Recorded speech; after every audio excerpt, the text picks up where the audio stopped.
now, working initially part-time for the first 18 months and then went full-time in it. And Robin joined me about 5 years ago now, actually. I'm just trying to put the presentation up, but I can't see the slides, so I'm not sure why. 2 seconds, see if I can find these slides. Aha, got them. Okie doke.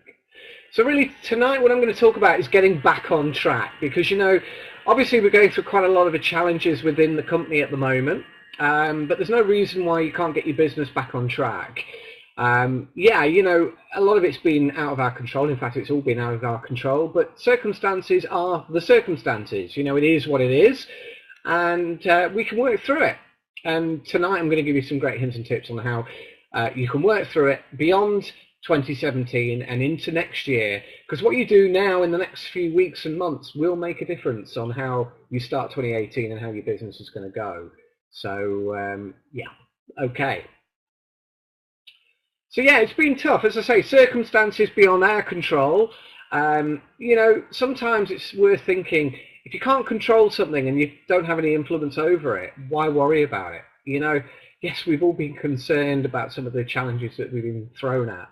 But if you can't change it, don't worry about it, just get on with it. And that is so true, because it's the best way to deal with the situation that we're in. And sales have been affected. Not so much the sales coming out of the catalogues. I've seen some phenomenal sales, not only on my customer base, but some of my own team members as well are coming out with some phenomenal sales at the moment. We've got the best catalogues we've had in years. But of course we can't fulfill all of the orders because of out stocks and products that haven't been unpacked in the new warehouse. So as a result, yes, it's affected incomes. It's affected your income, it's affected my income, it's affected everyone's incomes, and it's been frustrating at times. It's down to the sort of limited resources that the company had. They never planned to move as quick as they did. Earlier this year they were talking about moving, and they were going to have a 3-month sort of transition period starting in July and finishing end of September, early October. Of course, what happened was circumstances, again, beyond Clean Easy's control. They had to get out of the previous warehouse in 2 weeks, not 3 months, and had to literally shove everything in boxes and move. Unpacking at the other end with no order, no rhyme nor reason, and everything just kind of struggled at the beginning. The new warehouse didn't have a testing phase. They had to employ 100 new staff, and they were supposed to give them 3 months training so that when they did fully transition, they'd be up to speed. Well, of course, they didn't have that opportunity. They had to get going straight away, training the staff on the job whilst packing our orders with the errors that came as a result. But a lot of that has now settled down. Yes, deliveries are still taking about a week, but there aren't errors in the orders anymore. Still, obviously, some products that haven't fully been unpacked, and there's some out of stocks as well. But things are starting to, the light's at the end of the tunnel. As I say, we're heading into a stronger direction now. Yes, and we've lost some customers. Equally, we've lost some distributors, those that didn't have the staying power to get through challenging times. To be honest, some of those people probably would have ended up going anyway. They're the sort of people that would have fallen at a hurdle, whether it be now or next year. Yeah, we might have got a bit more length out of them, and they would have earned a little bit more money because they would have kept going. But the point is they weren't the committed ones. And that's the point. The commitment of you guys on tonight, 150 of you, and many others that haven't been able to tune in tonight, that are really committed to make the business work for them, have stuck through the challenges. And if you can handle these challenges, you can handle a lot of things going forward. Yes, we've lost some customers, but as I've been saying to people in my own team, and myself, because I've had a couple of customers who have had a real moan about some of the delays in orders and some of the other things that are going on. At the end of the day, we can always, when everything's running ship-shape like it used to, and like it will do even better going forward, because we're now in our own warehouse with a level of freedom the company's never had before, we can just put a newsletter out and say, new warehouse, full stock available, and that will give people more confidence to order again. So if it means you lose a few customers and in a few months' time you start up with them again with a newsletter, do you know what? Many of those will come back on board. So don't panic about that. You know, in business, and remember you are in business. You're in business for yourself here, although obviously with Clean Easy as your wholesaler here, businesses lose and win contracts all the time. You know, if you're running your own business and lost a major contract, perhaps 50% of your turnover, that's half your business down the drain. What we know here is that we've got safety in numbers. That safety in numbers is customers, and if you've got a reasonably sized team, safety in distributor numbers as well. So yes, we will win and lose contracts just as a business does, and these times have perhaps made that more challenging. But you know, if you work, once the business is ready and up and running again, and it's, well, I say ready, once it's up and running again, it's always ready.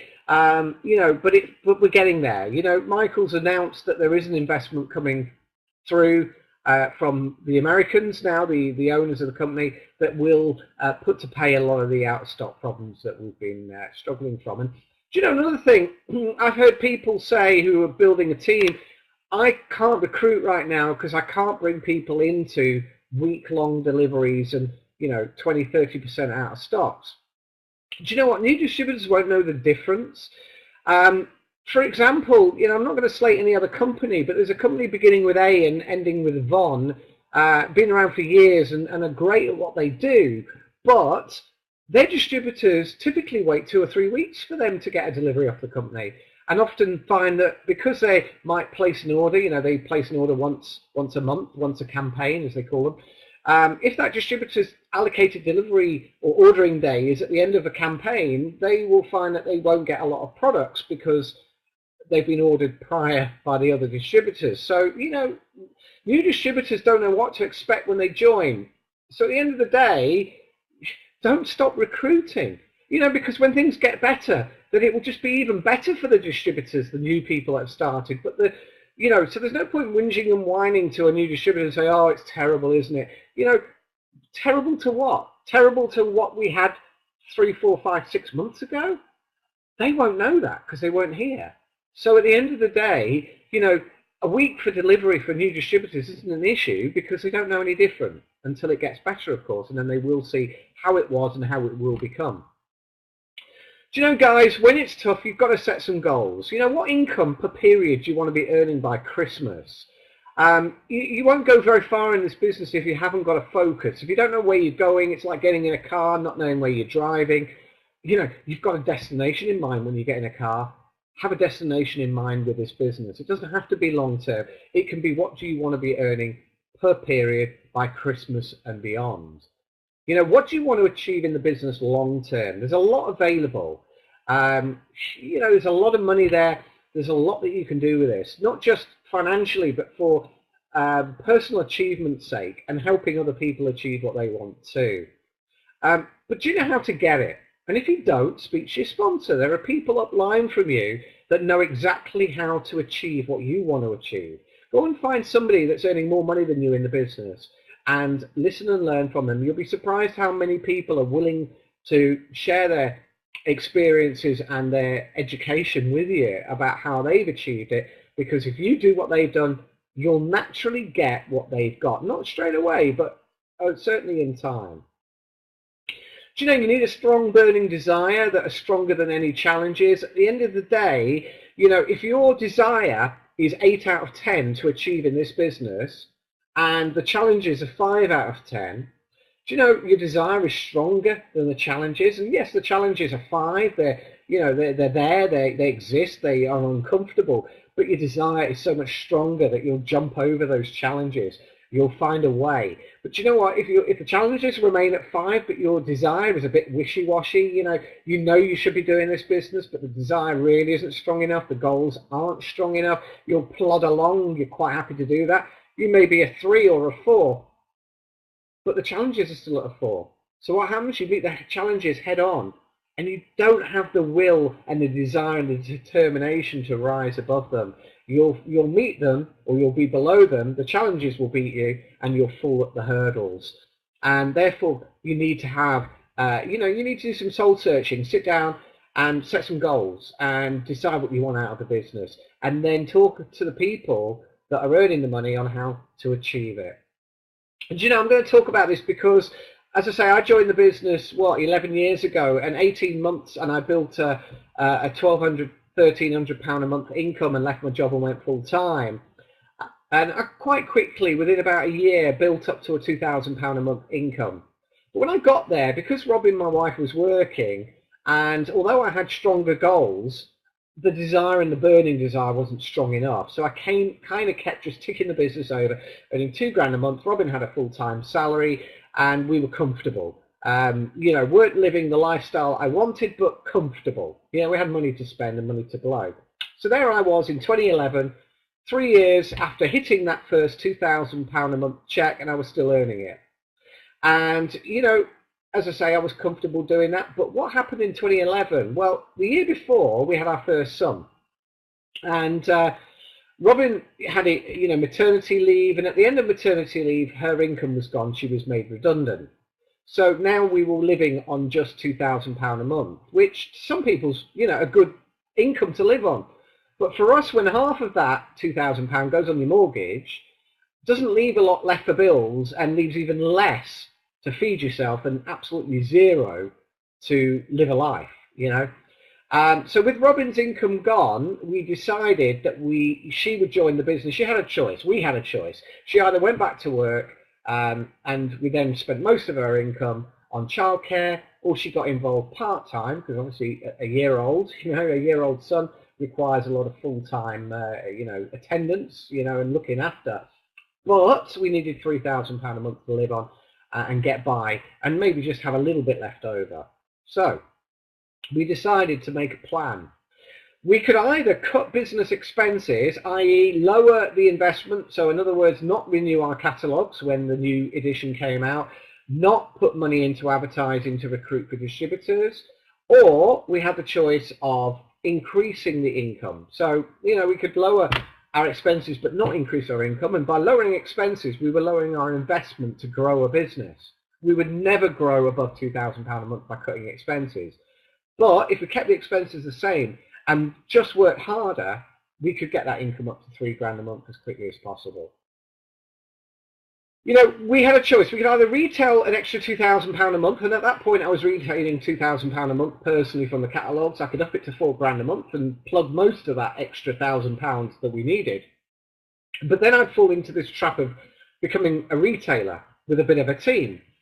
But I knew that I could build a team. You know, I'd already achieved it. I already had a sizable team. I think our turnover at that time was about £20,000 to £25,000 a month. So, you know, I had an established team. I knew that if I increased my front line, that is people recruited under me directly by a minimum of 12 persons, based on that, at that level, you'd be earning £50 a month per active person per period. If I could keep 12 new people into the business, I'd be earning an extra 50 quid. Per person. That's £1,000, you know, over £1,000 in a month. No, it's not. It's 500 actually, but 600. The point is, I could do that and build on from there, and work harder and get further with it. So what do we do next? Well, I increased newspaper ads. In those days, newspaper ads were really effective. And they were reasonably priced. You know, these days they don't give you that much returning. I'm not saying they don't work. Of course, anything works, but at the end of the day, you know, a lot of people look on the internet nowadays for you know, for jobs, for work, for extra income. But in those days, we increased our adverts from 2 to 3 adverts going out every single week in the local newspapers. We also started flyering. You know, that was something I really didn't enjoy doing, putting out flyers through letterboxes, looking for catalogue distributors, putting them on car windscreens, etc. But it was a very cheap way. When you've got no money, more money to invest, it's a very cheap way of building a business. It's very time consuming, but you'll find the time when you haven't got the money. You know, we're in a fortunate position now where I don't need to go out necessarily and fly, because I'll just throw 100 or 200 quid into an advertising pot and get the leads come straight to me. But, you know, that might save me time, and I'd rather buy the time now. Well, in those days, I couldn't buy the time. I didn't have the money for it. So I spent a lot of time out there flying. I got better and practiced my presentation skills, speaking to new prospects. I realized that if I wanted to make, the effort I was putting in work, I had to be better at the effort I was doing and learn how to get better at presenting the business. I combine retail rounds. I found that I was doing 4 different customer-based rounds each period, and they were adjacent to each other. So why not condense them into 3 rounds, eventually into 2 rounds, so that I only actually needed to retail twice a month. And although I spent more time out there retailing, I didn't have to drop my focus on team building, coaching, and support for the team. I could focus on one activity at a time instead of doing a bit of sponsoring, then dropping tools down to go and retail, then picking up sponsoring, dropping tools down to do deliveries. I could do everything in bulk in one go. It made life a lot simpler for me. And I also followed a strict plan. When I was ticking over earning £2,000 a month, and I appreciate for many of you on right now, who are not earning that'd be a fantastic income. But when you get to that and you can grow beyond it, you kind of get content with it. You start to fall into a cycle of, well, I've done enough work to keep my £2,000 a month income. It's a nice sunny afternoon. It's 3 o'clock. I'll grab a newspaper and a pack of beers and go and sit in the garden. Fine, it ticked my business over, but it didn't grow me a further income. It didn't give me any more freedom or any more, it certainly didn't replace Robin's income. And of course, the other thing I did was read self-development, particularly important when we're going through challenges, as we are, in the general business right now. Read business books and development books on how to handle obstacles, challenges, rejections, and all the other things. And more importantly, the negative voice that goes on in our own mind, because our own mind can be our best friend and worst enemy. And, when the negative thoughts creep in, it can be like a garden with weeds growing. Once they start, they don't stop. And the development and the reading can help you trim your garden back and keep it fresh. It's really important and often underestimated in this business. I wouldn't have achieved anything like what I've achieved without the self-development side. And I duplicated exactly what the growers were doing. I mentioned it earlier. If you want to grow, go and talk to somebody who's growing. There's an upline above you, whether it's your sponsor, but it may not be, but it likely be your sponsor's sponsor or your sponsor's sponsor's sponsor and so on. Somebody upline from you that will be able to teach you, as long as they're growing themselves, because, again, there are people in the business who have achieved a lot, but if they haven't grown or done a lot in the last few years, it's quite easy to lose touch and the weeds grow themselves. So find out the people that are moving forward and listen and learn from them. And of course, I tracked everything I was doing. I literally wrote down the number of flyers I was doing every day, the number of presentations, the amount of people joining, so that if I had a slack period where things weren't going my way, I could compare that period to a previous successful period and see if I've done anything different. Sometimes you think you're busy when you're not doing as much as you thought you were, or as much as you were doing when you were being more successful in terms of growth in the business. So keep a track of what you're doing. So this is how I built a business in 90 days. Over in 2011, between period 8 and period 10, I increased my business by £10,000 as a team, as a group. I got my check up by £1,000 to that £3,000 a month that we were looking for, and I did that in 3 months. I had more people quit the team than ever. Why?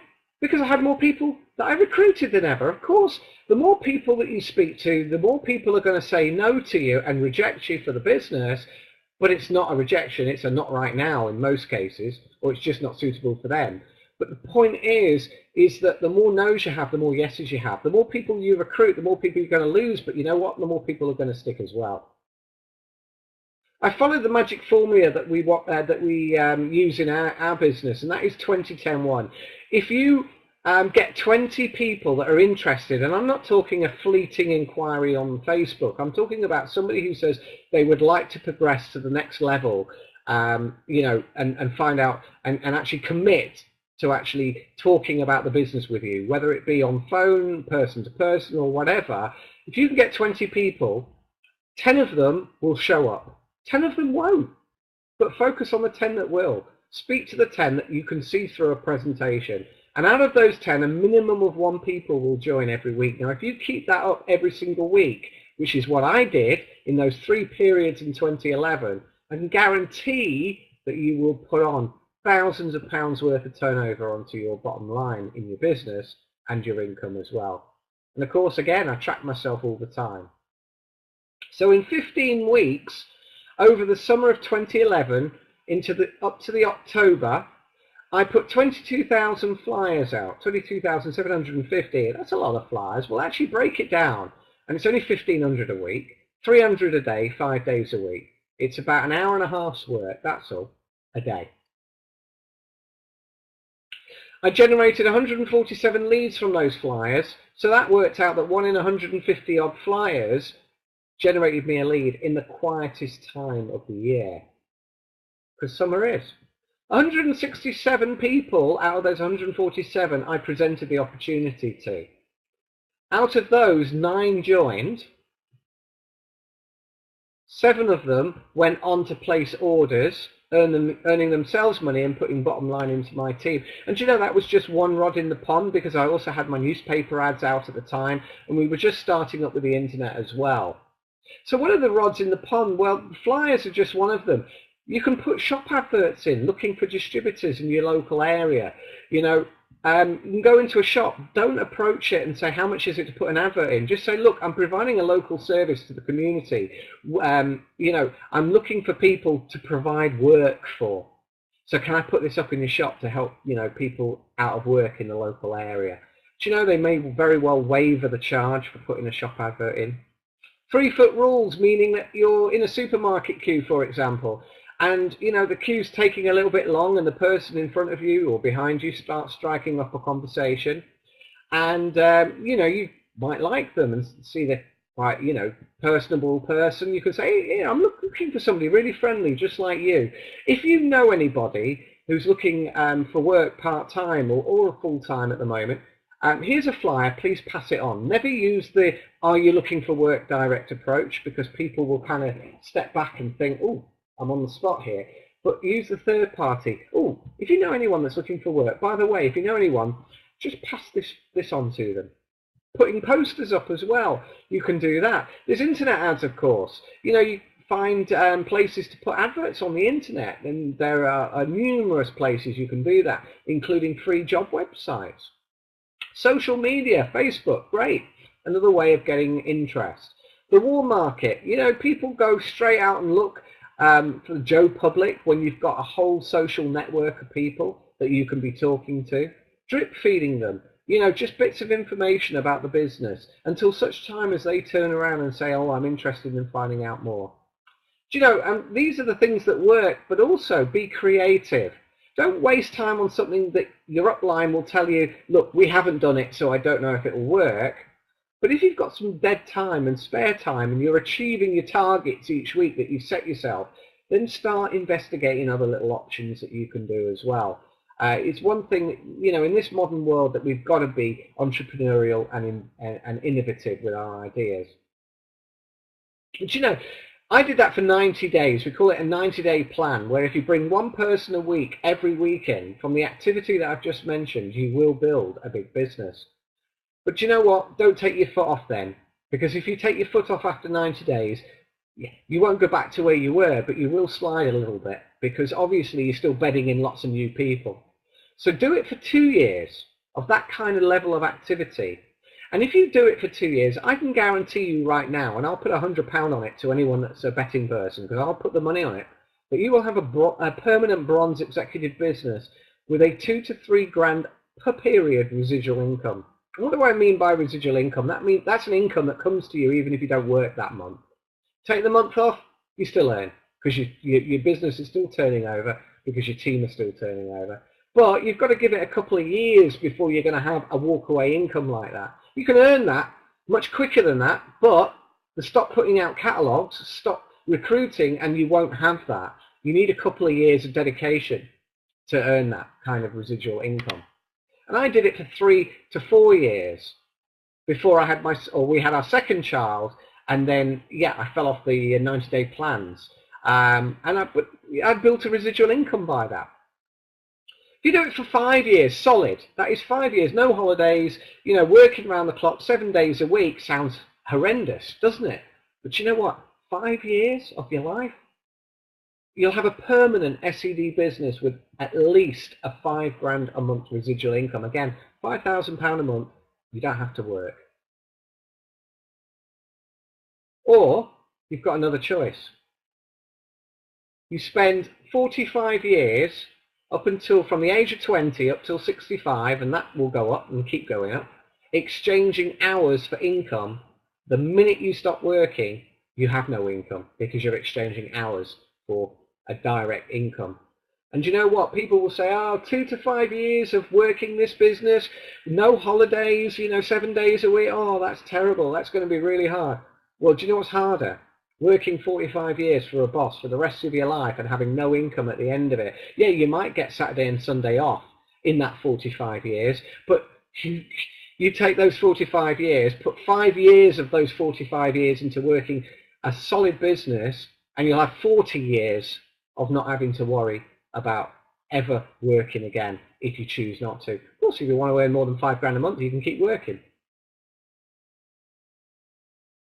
You know, ooh, this is not showing very well on my screen here, so I'm struggling to see this. Yeah, you can't change the numbers. You know, the numbers are the numbers. This is a numbers game. Numbers do not, you know, prejudge people. Numbers do not discriminate. If you work the numbers, it doesn't matter who you are, your background, your age, your race, your sex. It really makes no difference. Numbers are a universal law. They do not favour anybody. So you cannot change them. You cannot get better than them. You will get no worse than them either. So if you cannot generate 20 leads of interested people who are engaging and wanting to find out more about the business, if you cannot do that a week, then you're not doing enough work. You're not doing enough activity, and you're not doing enough variety of activities. If you cannot present the business to 10 people out of those 20 leads, so if you cannot find that you can complete the conversation with half the people that have shown you real interest, not just fleeting, what's this kind of thing. I'm talking about, yes, I've seen the video that you've sent me on Facebook, tell me more about it.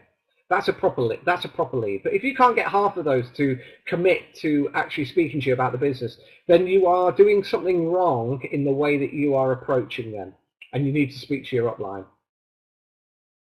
If you cannot get an average of 1 person per 10 people that you present the business to joining, then you are not presenting the business in the correct way. You're either not asking them the right questions to find out what it is they're looking for and then suiting this opportunity to their needs, or you're waffling and going off script and talking them in and talking them back out of the business again. If you're finding that more than 1 in 5 people that join the business are then not actually putting an order on and not starting up, then you are not you're not presenting the business right, so they think they're joining something completely different to what Clean Easy is all about, or you're creating confusion by not training them correctly or not training them at all. If you're not getting 1 in 4 of your new people starting to a 10% volume bonus or more each month, then you are not coaching them correctly. And again, you need to seek advice on how to help people achieve an income. We know that if people get a bonus in the early days of this business and earn a couple of £100 plus a month, they are more likely than ever to stick to this business and stay with you. But 3 out of 4 people that you bring in will quit. You cannot prevent it. It's a law of the numbers in this business. Sponsor and teach and move on to the next. Remember, your time is yours and it's precious. So spend time, yes, on talking and communicating with your team, but not so much time that you end up not having any time to go out and continue building your team. Don't let people rob you of time, because it is precious. You won't get it back. If you identify any of these issues that apply to any one of you that's on the call tonight, on this webinar, then you need to look at how to improve and polish your skills by learning and speaking to your sponsor on how to do it, and attending meetings as well. Do you know there are 3 types of people in this business when we bring them in? There's the big, that's the tops. We call it the tops, the middles, the bottoms. Okay, that's how I call it. I just got this chart off Google Images, and I couldn't find one with top, middles, and bottoms, but it still applies. You've got your tops. Now the tops are maybe 1% of the people that you ever will recruit into this business. They are the ones, the go-getters, the jet setters. They will get on with it. Very minimal input from you. They'll ask you a few questions, off they go, and they make a business. And they're great, but you don't find them very often. Then you've got those at the lower end, the bottoms. You know, they make up more than half of the people that you'll recruit. You know, you won't get a lot out of these people. They'll come in, or maybe excited, but perhaps don't have a work ethic, don't understand the business, however hard you teach them. They'll put some volume through and they'll move off. They'll earn themselves a bit of money and give you a bottom line. But they're valuable because the bottom line that they put in could make the difference between you qualifying for a conference or getting a new bonus level. The people that you really want to focus on in this business are the middles, because the middle people come in, they have something about them, they've got potential, but you know what, they have no belief in the business, they don't understand what they're doing. Now if they don't get the correct coaching, those middle people will quite quickly fall into the bottom category. They'll disappear off and they'll fail. But with the correct coaching, and if you help them grow their belief by teaching them what to do correctly, they go out and they get some results, that belief will develop, and you hold their hand metaphorically and coach them through it. You can promote those middle people into the top people.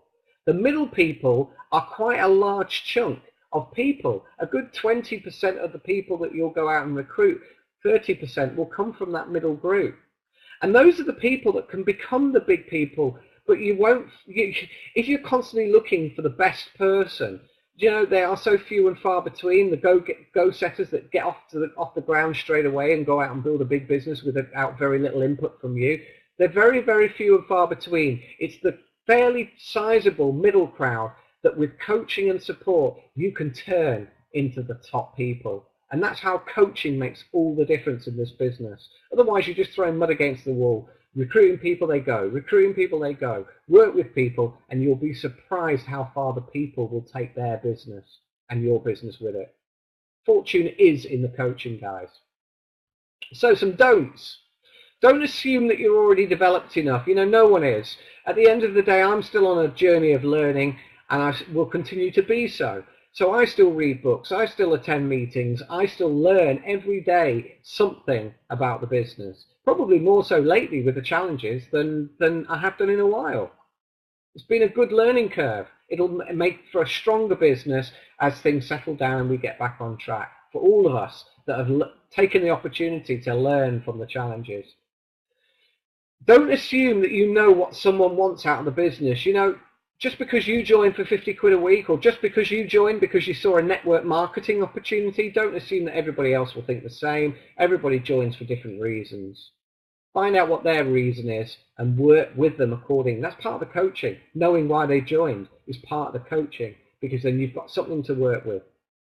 Don't give your precious time to anybody until they've proven they can follow their first plan. You know, I've had so many people over the years come back to me and say, show me another plan, I need another plan, I need another plan. Do you know what? Why didn't your first plan work? Okay, you couldn't fit it in with the hours that you've got in your job. I'll give you another plan. But if that plan, and they've agreed that plan will work, if that plan then doesn't work, I'm not going to spend time giving them another plan until they can show they can at least follow a plan. You know, because otherwise you're going to spend your whole life working with people at the detriment of people that aren't doing what they should be doing, at the detriment of you finding more people who could be doing what they say they will do. Don't waste time with people at the expense of lead generating and appointments. I think I've mentioned that 2 or 3 times already. Don't have a work or investment ethic at the level at which you're currently earning. You will never, ever grow. If you're earning £500 a month out of Clean Easy and you think, well, I'm only earning 500 quid a month, so I'm not going to work as if I'm earning £2,000 a month because I'm not earning it. You know, go out and work as if you're earning £2,000 a month now.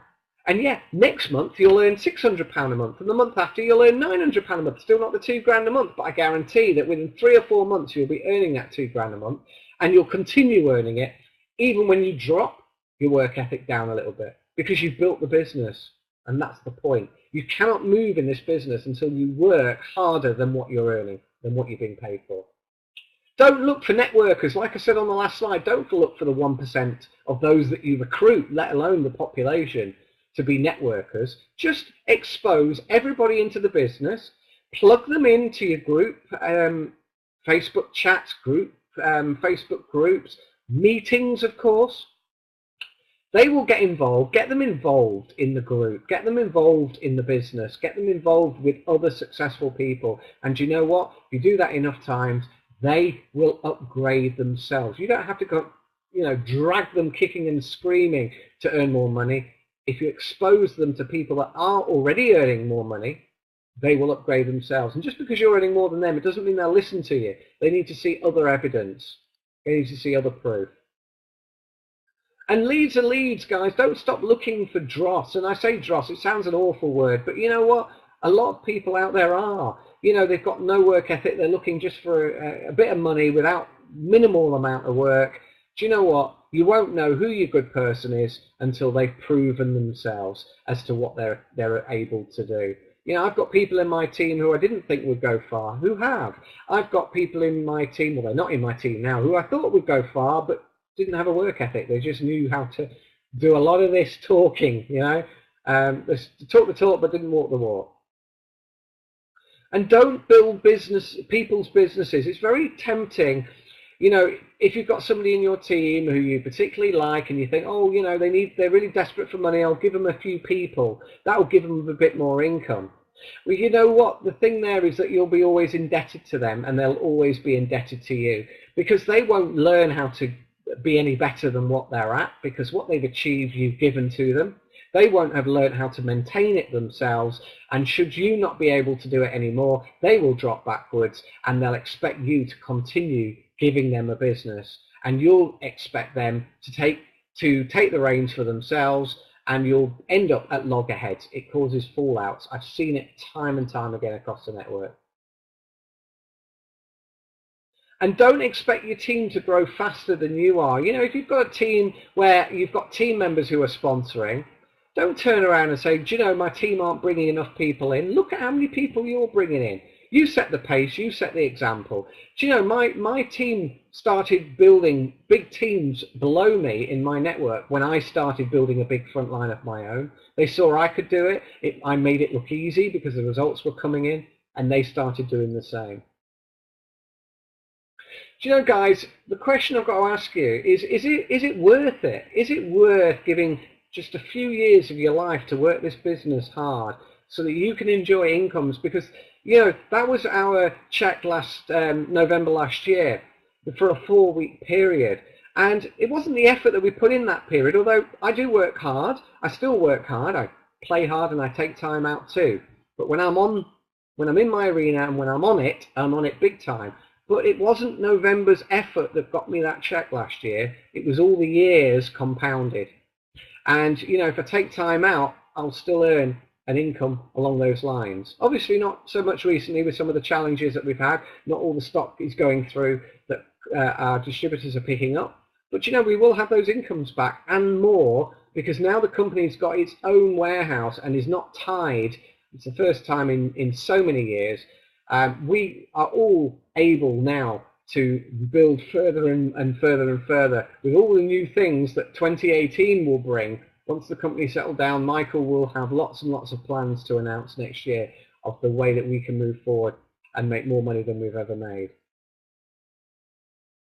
The other things that we've achieved as well, top left-hand corner, that was Dubai 2012. My God, I look about 15 years younger there.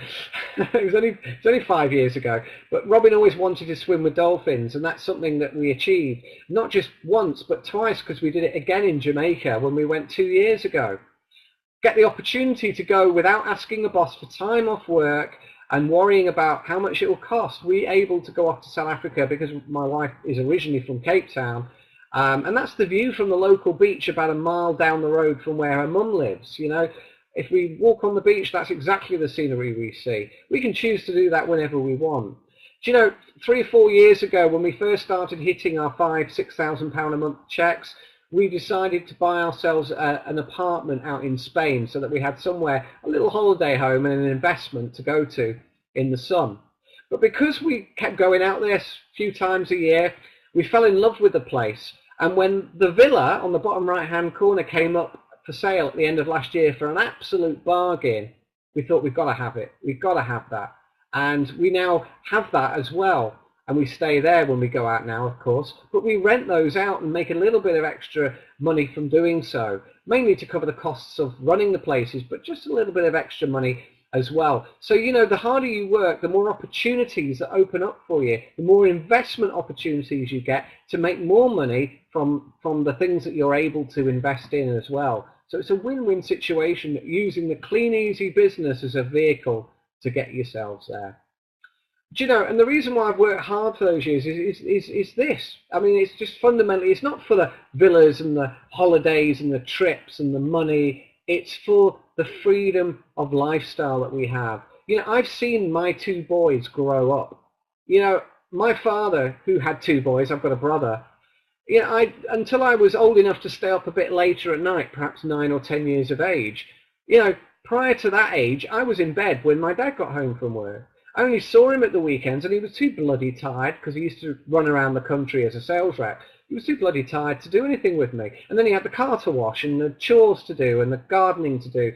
So, you know, I pick up my kids from school when I want. Sometimes Robin does it, sometimes I do. You know, depends. Sometimes I like to have a 5–10 minute break from work in the business just to jump out and see my kids, pick them up from school, bring them home, give them back to Robin and get on with my work. You know, I love doing that. I've seen them grow up. I spend time with them. Yes, I work hard, but I choose when I work, and I can fit it around my family. And that's why I do it, you know, for my family. So it's not just about the money and the investment. It's about the, you know, the time freedom that you have with your family, because they're only going to be young once. And this was taken 18 months ago, this photo, and they've already changed since then, you know, massively since then, you know, and I've seen that, and I've been lucky to enjoy that. So I'm going to finish you on the final words. Jim Rohn, again, we talked about self-development and reading books earlier. Jim Rohn is a fantastic business guru. You know, he writes really light-hearted reads. They're not in-depth, intense reads. He's got a great sense of humor. He passed away about 4 or 5 years ago, sadly. But he wrote a lot of books about business and how to have the right mentality and attitude that will enable you to build a business in your chosen field. And Jim Rohn turned around and said, look, don't wish it was easier. Wish you were better. You know what, guys? If you build a business, you'll make it easier. You'll get more experience. You'll get better at what you do. You'll develop more of a talent at being able to coach and work and teach and people. So the more you do, the easier it gets, because you get better. So guys, make it easier. Just be better. And I hope that helps you guys tonight. Thanks for having me on.